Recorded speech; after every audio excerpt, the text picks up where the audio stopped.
Assalamualaikum warahmatullahi wabarakatuh. Pada pertemuan kali ini di kelas 10, bab ke-10, kita akan membahas tentang peran tokoh ulama dalam penyebaran Islam di Indonesia yang difokuskan pada metode dakwah Islam oleh Wali Songo di Tanah Jawa.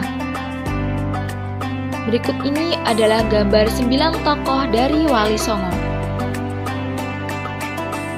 1. Sejarah dakwah Islam masa Wali Songo. Wali Songo melaksanakan dakwahnya dan mengembangkan peradaban Islam pada abad ke-15 dan ke-16 Masehi. Kata wali berasal dari bahasa Arab, suatu bentuk singkatan dari kata waliullah yang artinya adalah orang yang mencintai dan dicintai Allah Subhanahu wa taala, dan kata Songo yang merupakan bahasa Jawa yang berarti 9. Wali Songo menjadi tokoh yang sangat penting di kalangan masyarakat Muslim Jawa. Hal ini karena ajaran yang mereka bawa merupakan ajaran yang unik. Sosoknya yang menjadi teladan dan ramah kepada siapapun, sehingga mereka mempermudah menyebarkan ajaran Islam di wilayah Nusantara. Metode yang mereka gunakan adalah jalan damai dengan mengajak masyarakat Jawa secara halus melalui akulturasi budaya setempat. 2. Metode dakwah Wali Songo. Ada 7 metode dakwah Wali Songo. Yang pertama ceramah, 2 tanya jawab dan diskusi, 3 keteladanan, 4 pendidikan, 5 bi'sah dan ekspansi, 6 kesenian, dan 7 silaturahim. 3. 9 wali diantaranya ada Sunan Gresik, Sunan Ampel, Sunan Bonang, Sunan Derajat, Sunan Kalijaga, Sunan Kudus, Sunan Muria, Sunan Gunung Jati, dan Sunan Giri. Yang pertama Sunan Gresik. Nama asli Maulana Malik Ibrahim, beliau berasal dari Maghribi. Beliau pertama kali berdakwah dengan menghapus 4 kasta yang sudah dipercaya masyarakat yang beragama Hindu. Selain itu, beliau juga berdakwah melalui pendidikan dengan mendirikan pesantren di Leran, Kabupaten Gresik. Beliau wafat pada 1419 Masehi.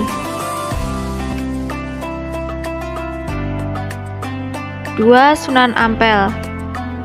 Nama asli Raden Rahmat, lahir pada 1401 Masehi dan wafat pada 1481 Masehi. Beliau putra dari Sunan Gresik dengan Dewi Candraulan.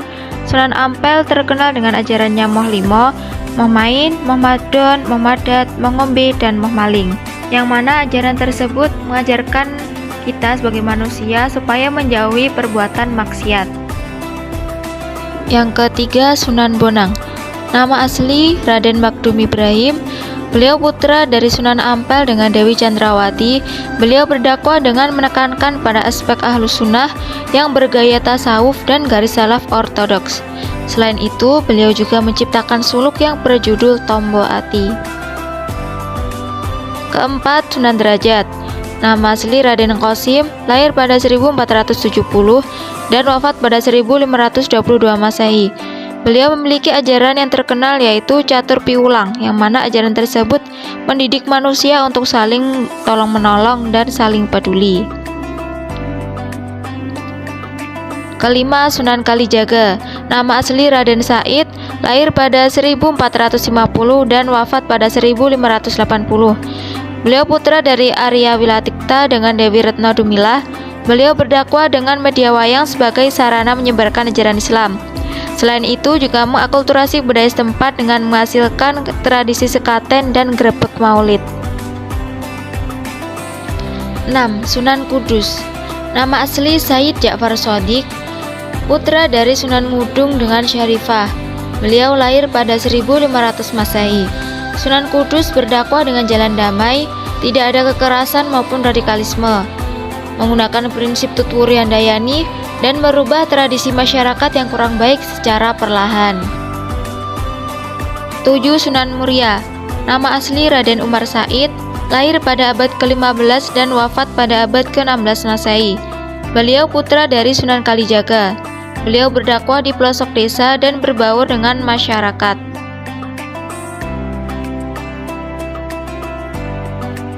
8. Sunan Gunung Jati. Nama asli Syarif Hidayatullah, lahir pada 1450 Masehi.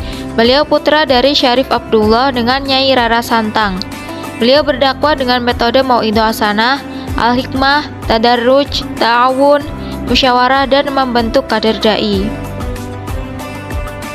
9. Sunan Giri. Nama asli Raden Paku, lahir pada 1442 Masehi dan wafat pada 1506 Masehi.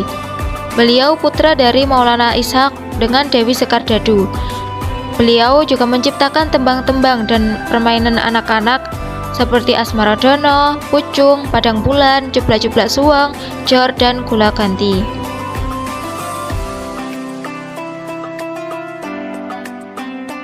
4. Hikmah dan pesan damai dari dakwah Wali Songo di Tanah Jawa. Sebelum Islam datang, masyarakat Jawa sudah memiliki kepercayaan Hindu-Buddha, sehingga Islam tidak serta-merta dapat langsung diterima oleh masyarakat. Oleh karena itu, Wali Songo dengan kecerdasannya dalam berdakwah, mereka mengajarkan ajaran Islam dengan cara damai, mengajak dengan cara yang baik, dan mengakulturasi budaya serta kesenian masyarakat, sehingga tanpa disadari masyarakat berbondong-bondong masuk Islam.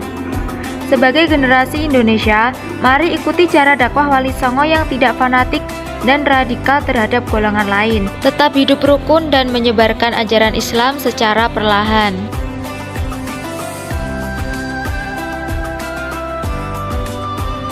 This day quotes: dakwah adalah untuk mengajak, bukan untuk mengajak. Dakwah adalah untuk mengajar, bukan untuk menghajar. Dakwah dilakukan untuk membina, bukan untuk menghina. Dakwah dilakukan untuk mencintai, bukan untuk mencaci. Dan dakwah dilakukan untuk menasihati, bukan untuk menusuk hati golongan yang lain. Demikian pembahasan materi mengenai metode dakwah Islam oleh Wali Songo di Tanah Jawa. Atas perhatiannya saya ucapkan terima kasih dan mohon maaf atas kesalahan dalam penyampaian materi. Saya akhiri. Wassalamualaikum warahmatullahi wabarakatuh.